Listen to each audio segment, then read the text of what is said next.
Amy, let me tell you about a magical place that is so exactly designed to be enclosed space, year-round fun for the whole family that I bet you already know what I'm going to say before I even say the name. Let's say it together on 3. 1, 2, 3. Great Wolf Lodge. You got it, Amy. My kids loved Great Wolf Lodge when we went. You probably already know that it has a huge indoor water park with a wave pool, lazy river, a bunch of massive water slides. But then your pack can hit the other attractions because wait, there's more. Great Wolf Lodge has adventure-packed attractions like Magi Quest, a live-action game kids can play throughout the lodge, plus the Northern Lights Arcade. Spent some quality time there, so your kid who loves the lazy river and your kid who loves fantasy games will both have a great time. Great Wolf Lodge also offers great dining options and complimentary daily events like nightly dance parties, all under one roof. Unpack the car once and you're settled in to have fun. And with 22 lodges across the country, you're always a short drive away from adventure. We've both had such great times at Great Wolf Lodge, so bring your pack together at a lodge near you.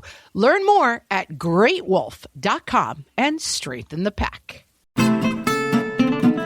Different people need different spaces from their faces for the phone. What fresh hell? Laughing in the face of motherhood. They're not going to throw the conversation to someone they know is going to take it to Pokemon Town. With Margaret Abels and Amy Wilson. Don't just be like, I know what you're doing is interesting, but look at what I'm doing. A podcast that solves today's parenting dilemmas so you don't have to. There's 8 people in the room and 7 of them are talking. Like 3 people do not have a listener at this point.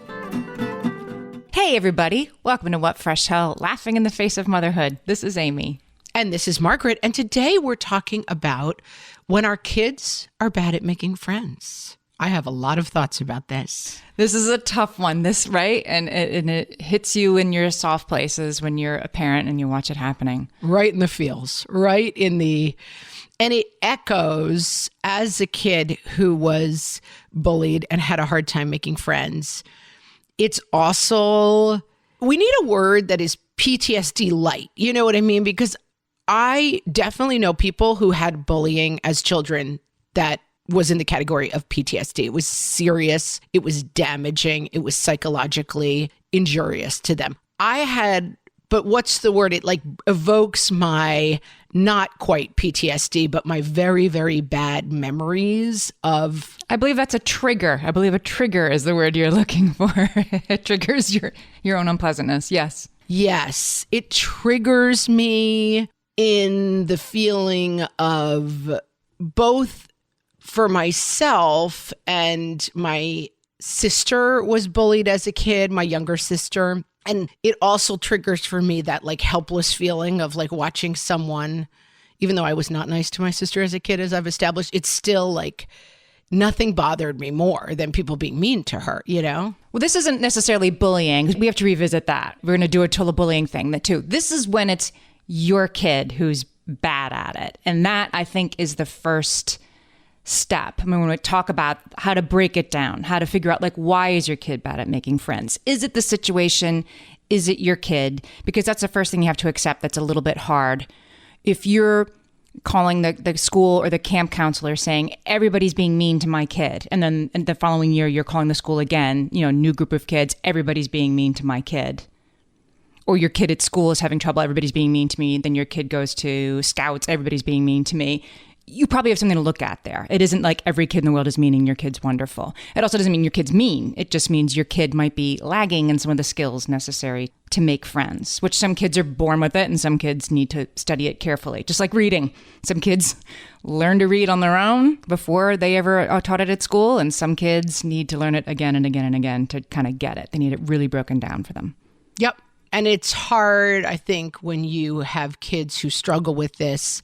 They tend to struggle in a lot of areas, and it just feels kind of like another brick in the hard wall, right? Like, right. Wait a minute. I want them to catch a break somewhere. And like, of course, you see your child as having all of these amazing qualities that you understand may be somewhat masked by some difficult behaviors, but that's not a strength often of young kids to be like, I see your true colors shining through. Yeah. Oh, and as they get older, that gets a little bit more. It's like when in 5th or 6th grade, that the kids maybe suddenly become less tolerant of the kid who's always talking while the teacher's talking, who's always, that special sparkly kid gets a little more annoying as kids get older. And that's when this stuff can come into play. In that way, there's 100 reasons. Well, there maybe aren't 100 reasons. I think we have here about 8 reasons that kids can have trouble making friends. And I think helping them is dependent on really figuring out what's going on. Like that's the first step, is like, which kind of troublemaking friends kid might you have? Yeah, I think that's a good starting place. And I think you're right to like take it away from bullying. It's an issue of kids who struggle from their side to make connections with peers. Yes. Or to keep them. That's another, we're going to have some stuff from the ADHD dude who we've had on the show. I think he's great. His content's great. And he did a video that I'll link to in the show notes about when your ADHD kid has trouble keeping friends. He sort of separated out that piece. And I thought, that's right. That's a whole other thing. All right. So here are some of the reasons. We'll talk first about the reasons that kids can have trouble making or keeping, as the case may be, friends. The first one is if your kid is impulsive. If a kid is impulsive or hyperactive, they have trouble taking turns, both like in guided activities and in unguided activities. They're more emotionally reactive, so they get really angry when that was a foul, no, it wasn't. Like a little thing like that might make a kid who's impulsive more angry or suddenly very angry. It also might make that same kid slower to calm down. They can't let that stuff roll off their back, that they're it again. That might send them into angry tears, and then they kind of can't slough it off and go back to recess. Like it's ruined, the afternoon's ruined. I have such a strong sense memory, as we say in the theater. But every Friday in first grade, so what are you in first grade? I was 6. 6 or 7, yeah. Mrs. O'Rourke's class, we would have a spelling bee.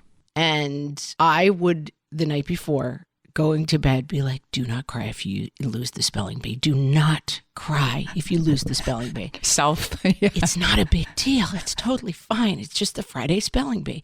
We would line up in the front of the class and have a spelling bee, and then you would get out. And I was usually, it's funny because I'm a horrible speller. Maybe this is why. I have a mental block. I was just writing some longhand stuff, and I'm like, I don't know how to spell any of these words. But I would usually get down to the last 5 kids standing. And then when I got out, I would start to cry. I could not control it. And then I'd be like, I have to go to the bathroom for a minute. And I would try to cover it. And I'm a very pale Irish lady. And so the rest of the day, my face was blotchy and people would be like, what's wrong? Are you crying? And I'm like, no, totally not. Nothing is bothering me. Aw. At least you had nice friends to ask you if something was wrong. Oh, no, that was the teachers, Amy. It was evident. Oh, the teachers. So teachers only.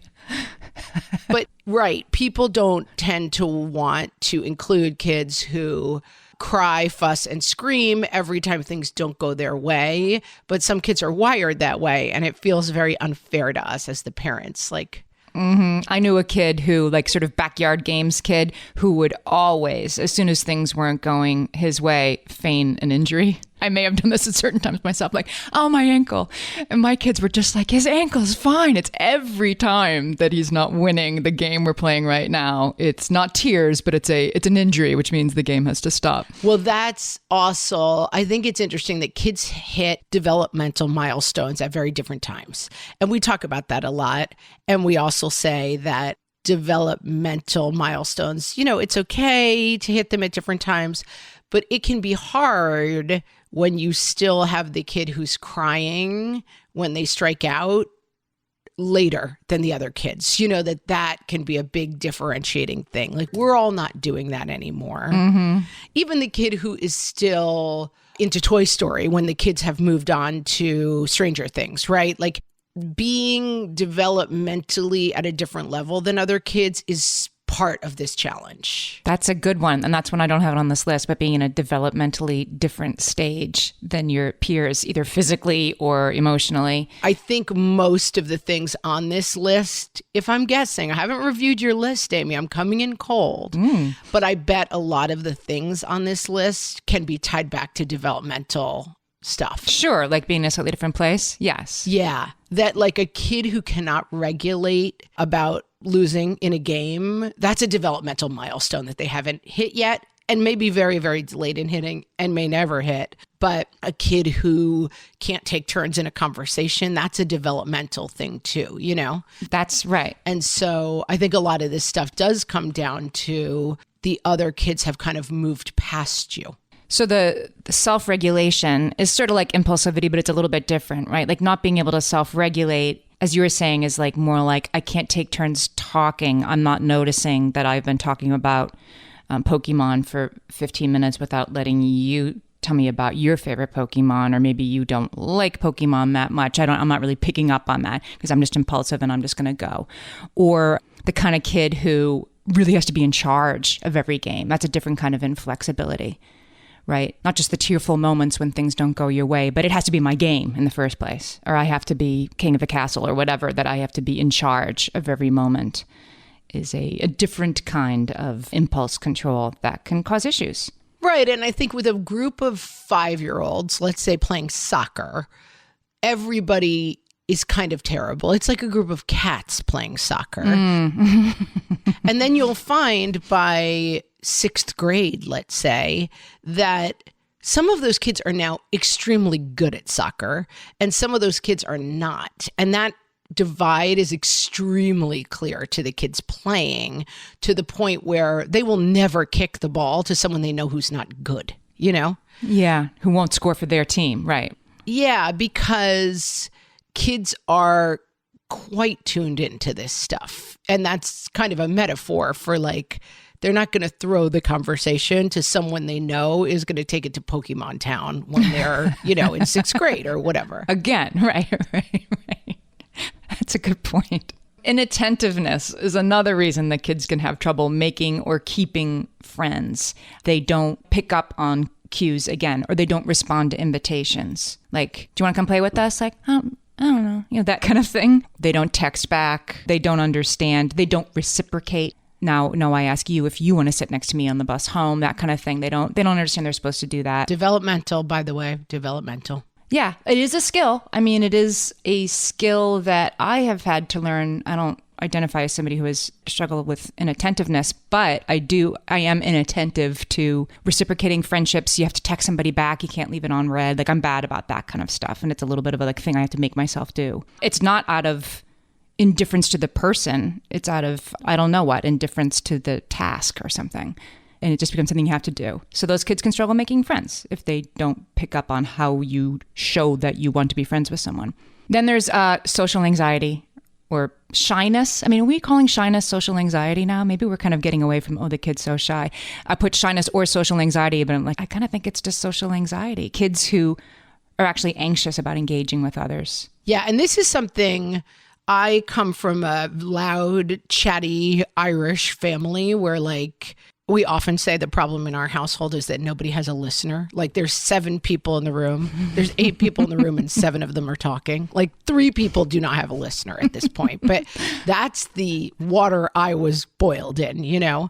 Yes, me too. And so I get almost confused by the term shyness and social anxiety. I so don't relate to that. And having now been raising kids, I see and meet kids who are tremendously shy. And it's something that I just point out I haven't really dealt with in my own life. And it's kind of a revelation to me. Like, oh, shy doesn't mean like, come on, Amy, join the party. And you're like, okay. You know, it's like they're like hiding behind their mom.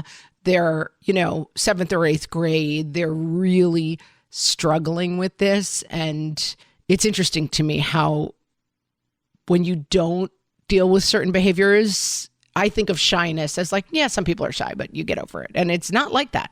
No, it's just like picky eating. Like it's not something to be shamed, but it's also not something to be like entirely accommodated. So like, okay, this kid always plays by themselves forever. They need help with it. They need structure and scaffolding and whatever, but they need compassion first of all.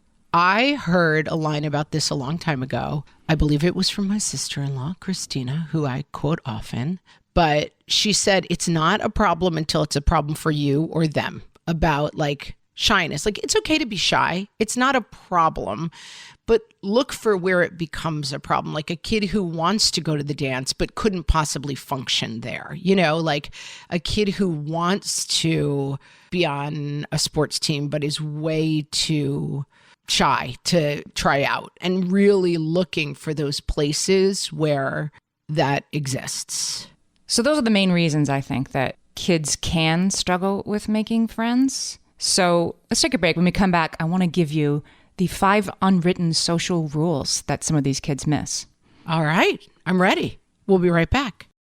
Hellions, it's time for some spring cleaning, and I don't just mean the coat closets. Doing your financial spring cleaning can actually be super easy when you let Monarch do your financial spring cleaning for you. One dashboard that gets your entire financial life organized. No more clutter, no more mess, no more logins scattered everywhere, just accounts, investments, property, and more, all in one place. Get your first year of Monarch for half off, just $50 with promo code FRESH. Monarch allows you to look not only at what you've already spent, but also to plan for the future. With Monarch, you can set savings goals, plan for big purchases, and notice spending trends before they become a problem. I can generate cash flow reports that show me what we spent this quarter, this month, what we're probably going to spend next month, and feel prepared, organized, and knowing how to plan for the future. No more surprises and a lot more clarity. Try Monarch. Use code FRESH at monarch.com to get your first year half off at just $50. That's 50% off your first year at monarch.com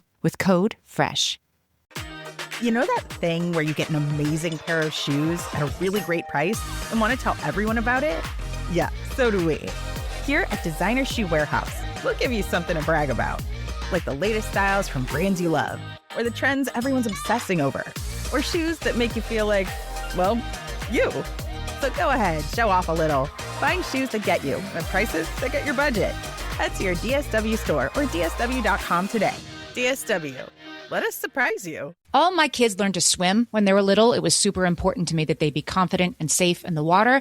There was only one problem with that: taking them to swim lessons. I mean, the pools were freezing. There were always cranky adults doing laps right there. And it was definitely not, for any of us, what you would call fun. Amy, heard. But now there's Goldfish Swim School. Goldfish takes a really thoughtful approach to swim lessons, combining research-based teaching with a warm, kid-friendly environment that actually helps kids thrive in the water. Every detail at Goldfish is thoughtfully designed to create a golden experience, from shiver-free, warm indoor pools to comfy waiting areas for parents to professionally trained lifeguards on deck. Goldfish uses an approach called the science of swim play, which combines guided play with proven teaching techniques to help kids learn to swim, build water safety skills, and gain confidence, all at their own pace.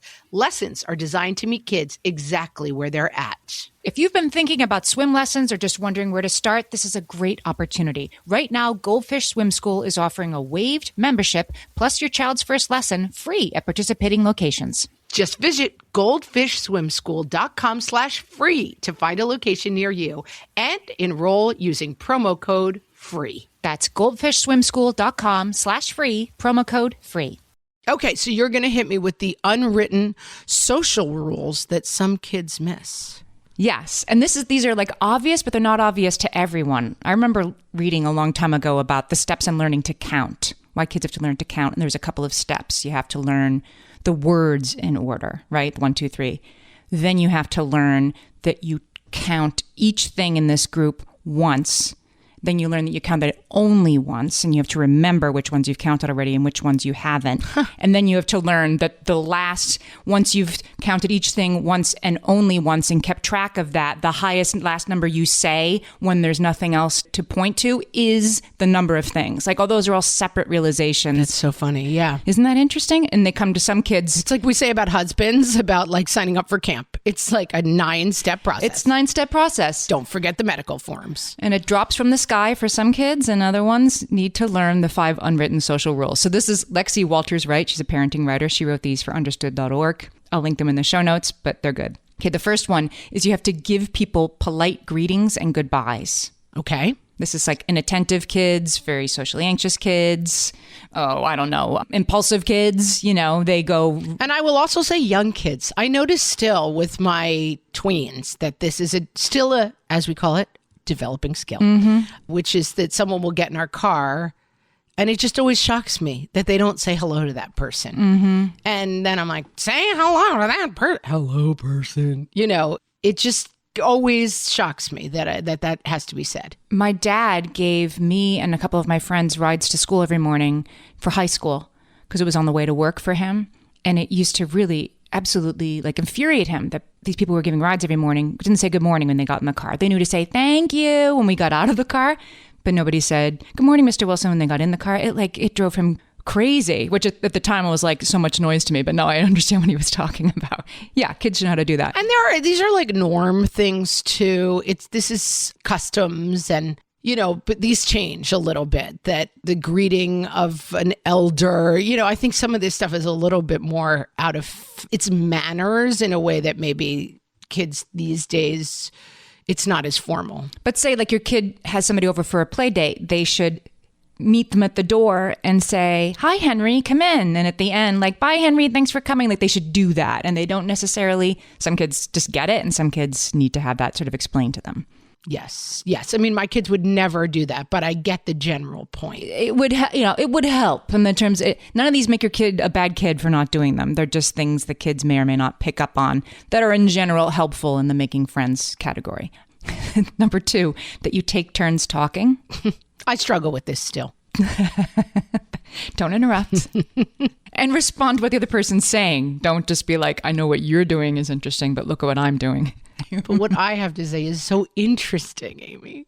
Right. Yes. Don't interrupt and talk about something that's interesting to both of you, which if you have kids on the spectrum can be really tough. That it's not a problem with talking. It's a problem with talking about interests that are preferred to both of you, not just yourself. It's tricky, right? And you found a friend when you both want to talk about Pokemon all the time. Well, when we get to solutions, I will be talking about that, Amy. So paying attention to others, this kind of bleeds into number 3. You pay attention to others. You listen when they speak. You read their body language and facial expressions. This is something that some kids do need explicit coaching and understanding around. We're getting to that. There's ways you can really coach kids through this stuff. To read somebody else that you're with, you match your behavior to what others are doing. In other words, being quiet while the teacher is talking. I thought, wow, I think I just did that as a kid. You don't talk while the teacher's talking because nobody else is. I'm going to do what everybody else is doing. Some kids need to have that explained to them. And you talk to different people differently. That's a thing that kids often on the spectrum struggle with. That you talk to a priest different than you talk to your brother. You talk to the librarian differently than you talk to your mom. That can be very tricky for kids developing. And all of these skills, by the way, are developing skills. A 2-year-old is not good at it at all. An 8th grader might be getting the hang of it. And then hopefully a young adult is quite good at it. The 4th social rule that some kids need to have explained to them is important is to think about others before acting. Into this category is don't cut in line, wait your turn, and don't touch people without permission. I had a kid who had trouble with that. Yep. Don't talk too close to other people's faces. Don't talk too loudly in other people's faces. We're working right now on when you show me something on your phone, the phone needs to be at least 8 inches away from my face. You do not run up and put a cell phone against my nose and start screaming, look at this. That's not something we do as humans. Again, different people need different spaces from their faces for the phone. That's funny. Yes. Mine is preferably 9 feet, and I'm not interested in the video, but if I'm going to be, don't stick it right in my face. I'd love it if you put your phone down on the table and invite me to pick it up and put it at a distance from my face that's comfortable for me. We're miles from that, Amy. We're miles from that. The last social rule is cooperation with others, that you follow directions, that you're flexible and open to new ideas. We call this yes and in the comedy business. Asking for help when you need it, just working with other people, that there's rules around these things. These are unwritten social rules. And for all the reasons we talked about in the first part, that your kid might be struggling for a lot of developmental reasons or whatever, these are the ways that it can play out, that they are probably breaking at least one of these unwritten social rules, which doesn't make them a bad kid. It just can get in the way of making and keeping friends. Agree. A couple of things I want to reflect, having heard these rules. Yes, please. Number one, a lot of this stuff is cultural. Some of this stuff is like exclusionary class issues. Like we speak quietly at the country club, and the way we know you belong at the country club is that you speak in this very quiet country club voice. So there are some negatives to these things as well, and there are some gatekeeping things that are involved here. There are a certain type of people who belong here, and it's because they really understand our very rigid social rules. That's a thing. For kids, maybe not so much, but I'm just trying to reflect that these rules are not 100% absolutes. Number 2 is that people who have kids on the spectrum are currently feeling very personally attacked by this list because it's all things that kids on the spectrum particularly tend to struggle with. Turn taking, paying attention to others, talking about things that other people are interested in. Talking, period, for some kids is challenging.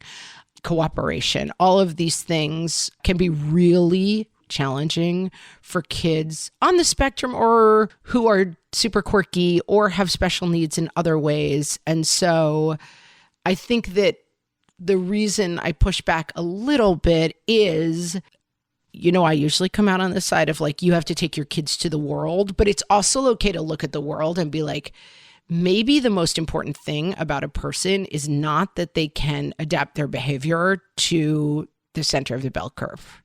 Yeah. But I mean, I think most societies, people want you to listen to them while they're talking to you. I mean, there's like, be quiet while the teacher's talking. Maybe that's societal. I'm thinking of, I've been to China. People don't line up in China. They just all push. Like they don't have it's an interesting, I guess, sort of, communism. Like nobody's any different from anybody else. There's no hierarchical social order. So everybody's the same. And I was when the subway comes, just go for it. Just push, just go. Right. And you don't let the old lady go for it. Everybody's the same. And that's, yeah. So then that way it is cultural and societal. And that's an example of like not cutting in line. Yeah, you could have a kid who's like new in the United States who doesn't know the kids line up in the United States. Yeah. And so I think it's always worth looking at these and saying like, where can I push back and where do I want my kid to really work on this skill? Because it might not be, if your kid is obsessed with Pluto facts about Pluto, very upset about Pluto being deplanetized. Let's say, I'm just pulling this example from I don't know where. The passion that is, you don't totally want to squash and be like, don't ever talk about Pluto. Only talk about Pokemon because that's what the kids are talking about. And you want to be that kind of kid.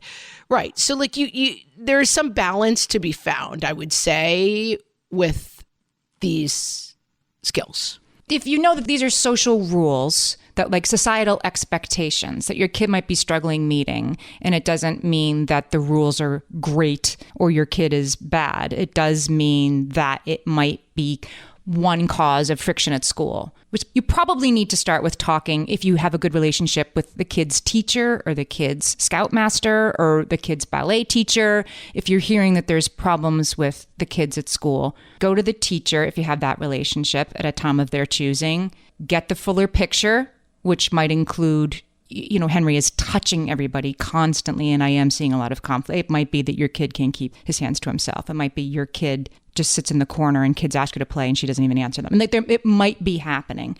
And then in the case of like, Pluto's not a planet anymore, you can get the fuller picture from the teacher of like, I don't know why these two haven't connected yet, but Spencer like talks about planets all the time, but he's over here and Henry's over here. And maybe we could like figure out a play date for them. Teachers can be great resources for that when your kids are younger. You can't like force a play date between two 11th graders, but you can get an idea of like, where should my kid be investing their time? Is it maybe not playing soccer at recess with the kids who are good at soccer and are saying, don't play with us? Like maybe this can't be fixed, but there might be somewhere else your kid could invest their attention.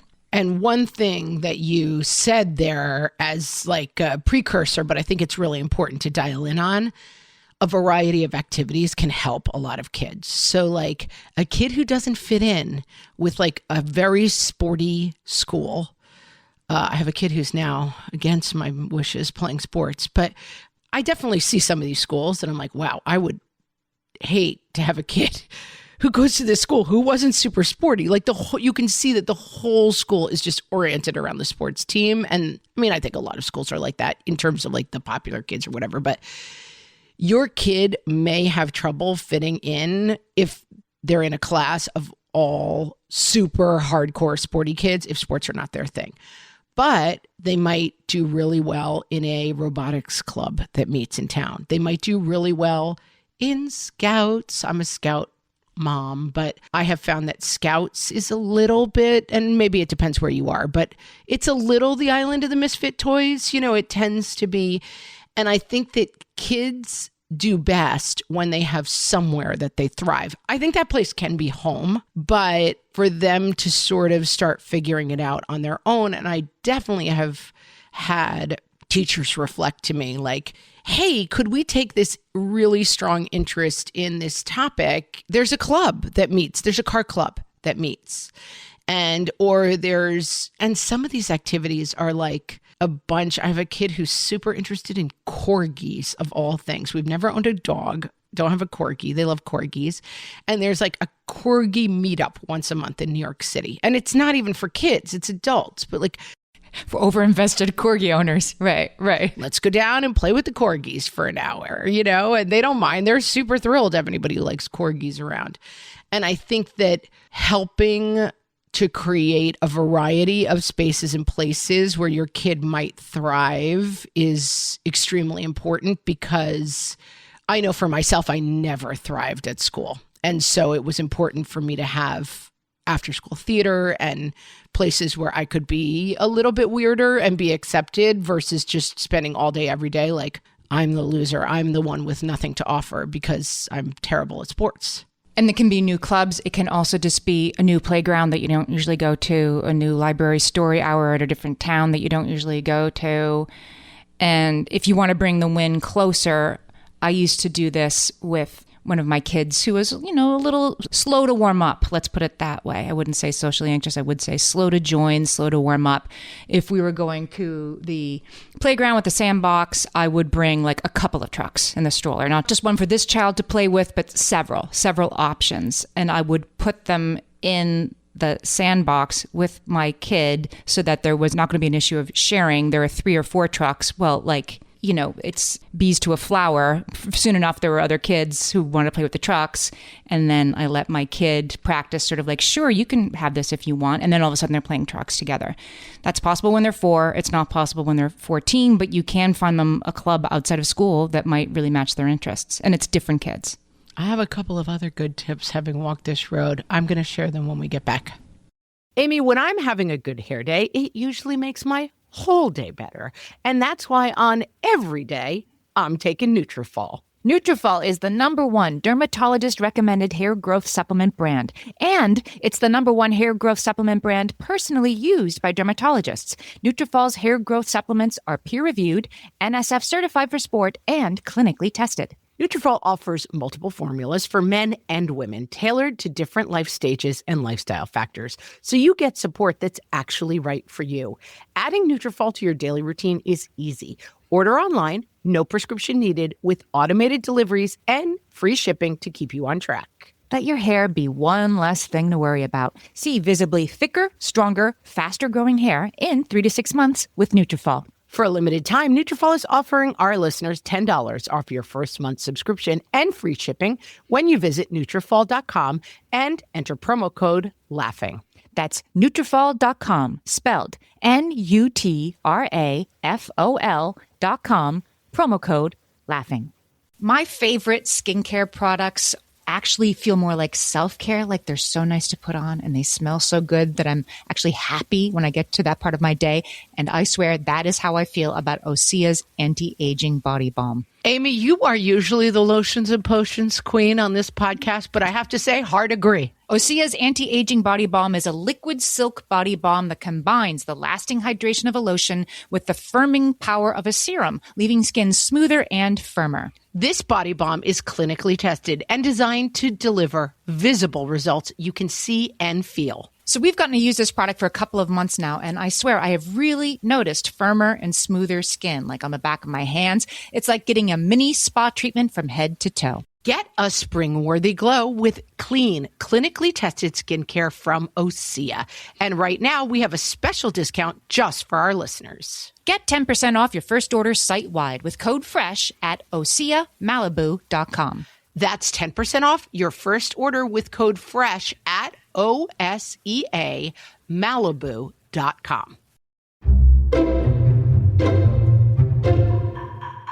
And now, when moms are bad at making friends. From the What Fresh Hell podcast. The introvert. Oh my God. School pickup, please, please, please don't let anyone talk to me. Where is my kid? Oh no, I think that mom who invited me to book club once is coming this way. Oh, hi honey, I'll just be in the car. Come meet me over there. The awkward mom. Oh, hello, fellow playground mom. Look, you've a small human person, just as I also do. Do you think that's enough information to build a lasting platonic bond with me? Okay, then I'll take your frightened scurrying away from me as a no. The too busy mom.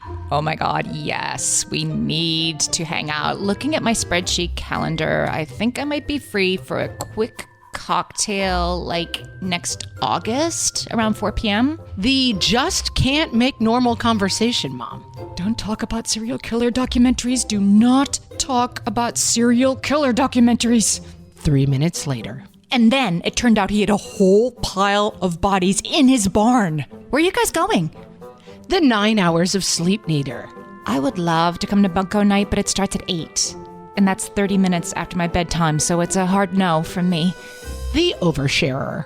Oh, hi. You're Natalie's mom, right? How are you? Oh, hi. I'm not great, actually. My son has this horrible stomach thing, and he was throwing up all night in the bed. Barf. In the sheets. I'm talking everywhere.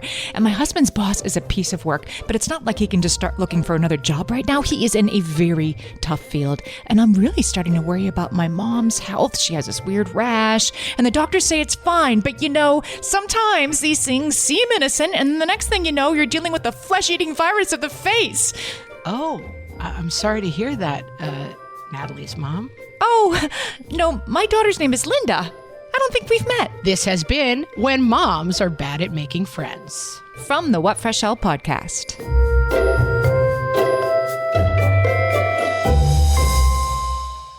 Okay, so I have a reflection on this. Okay. That's a little bit complicated, and I don't want to misstep as I'm talking about it. But I think sometimes when you have a kid who struggles socially, your instinct is to want to kind of thrust that kid upwards socially by attaching them to kids you see as socially viable in some way.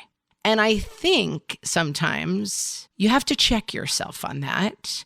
And you have to say, like, my kid who only wants to talk about carburetors, that is this kid's complete fixation, needs to connect with this other kid who has a fascination about something, and that kid is not going to move them up the social ladder, but they are going to have a connection.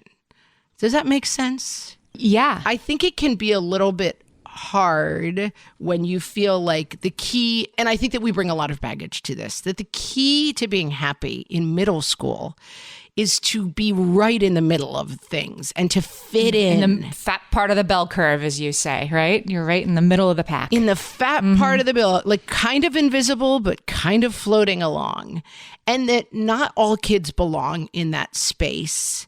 And I think that you're not wrong, that to be one of the two kids who talks about carburetors all the time might continue making your child a bit of a target for the kind of bullies, you know, like now there's two weirdos, even a bigger target for us. And that I think that you have to approach it from the adult point of view in terms of like, what's the best next step for your kid? Not let me kind of try to catapult my kid into where I think eventually they might want to be. At all the best slumber parties. Yeah, you might not have a kid who's going to all the best slumber parties. I think it's also important to calibrate, like, what is the damage being done here and what is the learning available here? And how do those two things balance? So I have had the experience sometimes of having a kid who is outside social norms by choice, by just how they are for different reasons. Happened to one of my kids at different times. And I think Okay, well, part of learning to be human is bumping up against the people who say you're weird. Oh, I don't like you. I think so. And so we don't want to completely remove that from the equation at all. Right. That's not the assignment. Like, I remember I had a kid who had some, impulsive behaviors that were affecting some playground dynamics. And the teacher said that to me before, when I said this all changes around 5th or 6th grade. That was a wise teacher who said that to me. Like, 3rd grade, 4th grade, they don't care if you're like doop dip dip dip dip dip dip while the teacher's talking. But 5th grade, 6th grade, they start to be, stop. You're annoying. Stop that. And that it wasn't, and her approach wasn't, and that must be avoided at all costs, but that's a very effective behavior changer in a way that teacher, good behavior stickers chart is not. Possible, yes, and possible the crowd just moves on without your kid. Like, that's a scary reality. And I think that calibrating, like, are we learning or are we being injured? There's a line there that you have a role in keeping an eye on. Like, is this useful feedback for my kid? You don't want to get everything out of the way and never have them have a bad moment. But you do also not want it to become a thing of like your kid is afraid to go to school. Your kid is actively being, harmed and bullied all day at school because of their behaviors. And it can be hard to find that line. So let's talk about socially anxious kids, because that's sort of like a different set of concerns. We talked about it a little bit before that, you want to start with empathy and without judgment. It really is as hard for them as it seems to be. And there's a couple ways you can help with this. For younger kids, play date at your house first. One kid at a time. Dr. Mary Rooney came up with these suggestions that if you have a kid who's a very anxious host, having somebody come over and that feels like a lot for them, they can pull out sort of 3 things that might work ahead of time. I got out the chutes and ladders, I got out the stuffed animals, and then I got out this, craft. They're all going to be, and then when my guest comes in, I'm going to say hi, you're going to role play with them, and then I'm going to say, what would you like to do first? And then let them pick, and this is how it's going to go. And you give them a script. Kids like this can speak from some experience on this. They want to know what's going to happen next. It's the uncertainty that's so frightening. And so if you can give them this is going to happen and this is going to happen, a lot of signposts for the interaction, it might help them feel better. And another trick I have for kids who are socially anxious and have a hard time at birthday parties and stuff is go early. This is hard when you have a spouse who is always late, who was never on time for anything.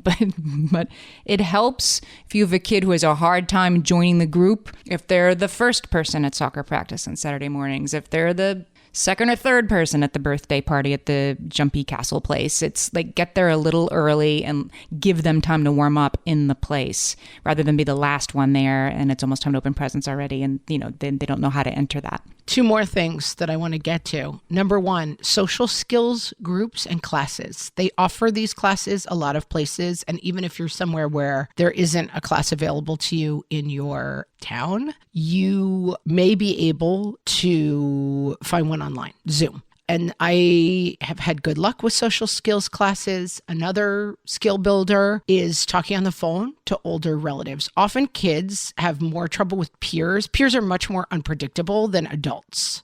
And so that can be a good way to practice social skills. And you can inform the adults on the phone or in person. Don't forget feedback. Hey, you know what? Can we take a break? I have something I want to talk about now. So you can help the kid work on it as an adult and model and just really make it a little bit of an exercise with kids. Get Nana and Papa involved and say like, hey, when you're on the phone, just make sure like model turn taking and force some turn taking because they want to tell you about this thing. And you can say, I'm talking about a kid probably under 13, like, oh, you've been talking for a long time. Let me tell you a little bit about what, I want to talk about now. And that's a skill that like a peer is just going to walk away, but it gives them an opportunity. And I think also super important to model this for your kids who don't struggle with it. Have conversations at the dinner table that are like, who sits alone in the cafeteria? Is there anybody in your class who doesn't seem to have any friends? What's going on there? Oh, it's a kid who just moved here from another country and doesn't speak the language. Gosh, let's think about what that might feel like. Imagine if you suddenly got transported to Italy tomorrow and you had to go to class your first day. That would be really hard, right? I don't think you can force friendships with kids, but I do think there is a role And I probably overcorrect on this because having had bad experiences with it myself, I'm like, oh my gosh, you have to be friends with the weird kid. And it doesn't actually work. And sometimes the behaviors are difficult and scary for kids. But I think that I just don't want to leave the conversation without saying, like, we all have some role to play in this. Mm-hmm.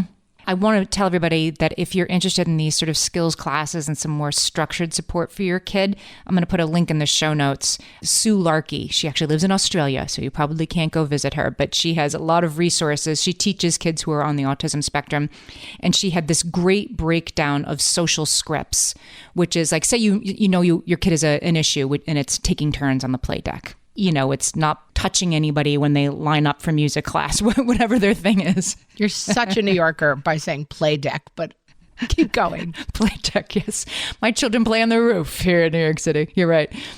Once you've understood in this episode, like, here's what they struggle with, here's where it manifests with the peers, then you can create a sort of poster. And she breaks down the 6 steps: the title of the social script, the coaching sentence, the secondary skill, the affirmation and conclusion. I'll put the link in the show notes. It seemed to me like a really good way. If you don't have access to a coach, to online classes, hopefully everybody can find online classes. But you see what I'm saying. It's a good way to wade into the water. A really good way to structure this with your kid and then make it like, hey, let's talk about this.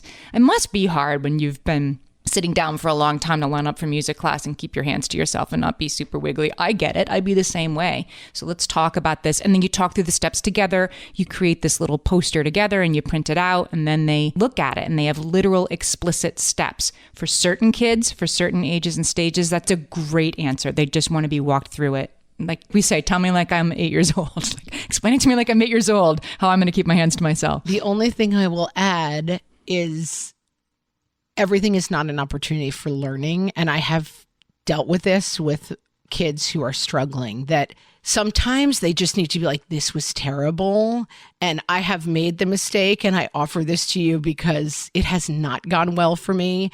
Every conversation is like, well, what you should have done, and you could have this, and let's get out the scripts and practice. It's like, sometimes it's just hard. And like, you got to sit with them in the hardness. It's not always an opportunity to make it better and learn something new. That's so well said. Ooh, I feel like we could have done 4 episodes on this. I have a lot to say about it. I know. It's a good one. There's so many good links. If this resonated with you, there's so many good resources. From Child Mind, from the ADHD dude, from this woman, Sue Larkey, that I just mentioned. I'm going to put it all in the show notes so you can look at this and engage with these ideas a little more fully, because there are lots of good ideas. There are things you can do to help. Speaking of engaging with things, friends, are you a What Fresh Hell Plus subscriber? I was just working on this month's episode in which Amy and I take the Myers-Briggs personality test and learn so many fun facts about each other. It's the funniest episode I think we've ever done. And at least to me, I laughed the most. And it's only available to What Fresh Hell Plus subscribers. You can only find out what kind of personalities we have. They are really funny, silly episodes where we just gab about pretty much complete nonsense. Definitely not parenting. We try to make it off the topic. Nothing parenting. You will learn almost nothing, but they are high humor, low information episodes that are extremely fun to listen to, if I do say so myself. You can go to our website, whatfreshhellpodcast.com, click on the What Fresh Hell Plus link, and find out all about how to become a subscriber on the platform you're already listening on. Yeah, just keep listening where you're already listening. It also gives you all the episodes in our entire archive ad-free. I mean, we love our sponsors. Our ads are also very funny and informative. But if you just want that whole archive and all the bonus episodes, check out What Fresh Hell Plus.